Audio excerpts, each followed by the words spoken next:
Animal overpopulation is a very serious problem that our country struggles with each year. Every year, millions of cats and dogs are put into animal shelters all over the U.S. Most of these animals are met by an unjust and unfair demise. Between gas chambers and lethal injection, many do not make it out of the shelters alive. There are 3 to 4 million cats and dogs euthanized each year. That is about 1 every 8 seconds, or about 10,000 every day. And countless more end up on the streets without food, water, or shelter, and the cycle continues. This is a problem that is entirely our own fault. We domesticated both the cat and the dog thousands of years ago, and our frivolity of breeding and not spaying and neutering them has resulted in not only overpopulation, but severe overbreeding, and has riddled most of these animals with severe health problems. There are several things that we can do to not only decrease the amount of animals being euthanized due to overpopulation, but also prevent having to put any more innocent animals into shelters. One possible solution is to have your animals spayed and neutered. This is probably the easiest and most efficient way to help stop animal overpopulation. Spaying and neutering your pets means that you are taking away its ability to sexually reproduce. Think of it this way: a female cat can have 3 litters within 1 year. Each litter can have anywhere from 4 to 10 kittens. You can see how easily the numbers can grow without stepping in and spaying and neutering your pets. There are many pros to spaying and neutering, but as with all pros, there are some cons. In this situation, the pros greatly outweigh the cons. Now, fixing your animal helps in a variety of different ways. Helping to decrease animal population is probably the most significant. A statistic shows that one female dog and her offspring can theoretically produce 67,000 dogs in 6 years. A study was conducted a few years ago asking people why they had not spayed or neutered their pets yet, and 29% of the people that were asked said that it was just because they hadn't bothered to do it yet. It is this kind of mentality that has led to the animal population getting to where it is today. Another thing that spaying and neutering your pets does is help to prevent testicular, prostate, and ovarian cancer. Neutering also decreases the frequency of perennial tumors and hernias, which are commonly observed in older males. Neuter males are less likely to try and escape a yard to find a female in season. This reduces the likelihood of them being hit by cars or getting lost. It can also help with the temperament of animals. Male dogs that get neutered tend to be less aggressive and less distracted, which means that they will be less likely to get into fights with other dogs and will be better family pets. Now, you may say that spaying or neutering your pets costs money and that in this economy you don't have enough money to spend on that. But think of it this way: if your pet gets pregnant, then you'll have 4 to 10 more animals to get shots for, to feed, and to keep under your roof.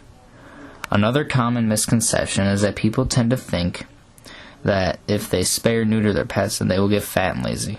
But what actually causes animals to get fat and lazy is the owner not paying attention to them, not playing with them, and not letting them get enough exercise, and feeding them food that is bad for them. So as long as you keep your pet active and feed them food that is good for them, then they will be fine. One of the only cons of spaying and neutering your pets is that it could potentially be less active and calmer. Now, they won't necessarily be lazier, but they won't be as rambunctious.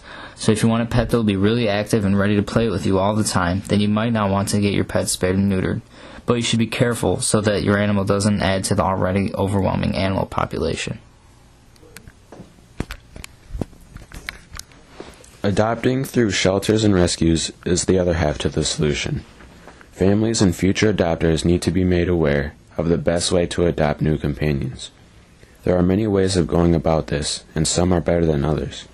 Many people believe that buying their cat or dog from a breeder is the best thing to do, when in fact it only contributes to the nationwide epidemic. When most first-time adopters are looking for a pet, they usually want a purebred dog or cat and automatically think of going to a breeder to find one.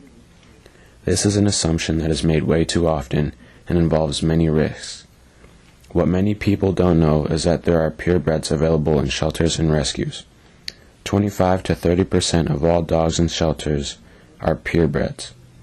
Some rescues are even breed specific, like the Michigan Basset Hound Rescue, the Michigan Coonhound Rescue, and the Mid-Michigan Boxer Rescue. In fact, purebreds are more prone to illness than mixed breeds because they come from smaller gene pools, which can be costly to the owner. It is an important matter to keep in mind before adopting. Breeders are not the right choice. Many times, the breeder is inexperienced and only interested in making money off the animals. Certain care and health precautions are rarely taken with unreputable breeders, which leads to future health problems with the animal and may cost the owner thousands of dollars for medical treatment. Aside from the lack of experience and care for what they do, breeders will keep on breeding their animal, not only increasing the population, but also even sending more animals to the shelters, where most are euthanized. For every one puppy that is born, 3 die in shelters or rescues. The majority, if not all, of the animals adopted through shelters and rescues have already been spayed or neutered, which saves the adopter money and helps the growing problem. It is also less expensive to buy your pet from a shelter rather than a breeder, which may cost hundreds or even thousands of dollars. The yearly cost to taxpayers to impound, shelter, euthanize, and dispose of homeless animals is approximately $2 billion, so the problem is definitely worth a closer look. Raising awareness of cats and dogs in shelters looking for homes is a great way to start towards fighting the problem. Sadly, due to the sheer number of animals that enter shelters and rescues every year, there just isn't enough room and funds for all the animals, which results in the euthanization of healthy pets. Shelters run solely off of donations from the public and other business organizations, which oftentimes is not enough.